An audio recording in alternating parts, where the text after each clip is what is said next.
In this video, I will show how to add outline to your text in Microsoft Word. Select your text and here select this fill option, so it will feel like outline. You can make more changes and style. Select your text and change color from here.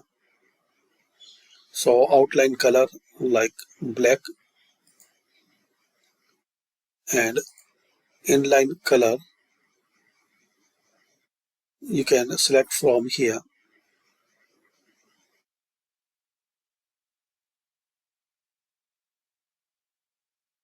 You can remove shadow and effect,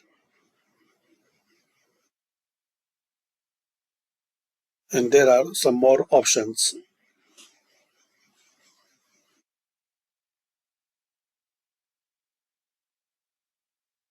So thanks for watching.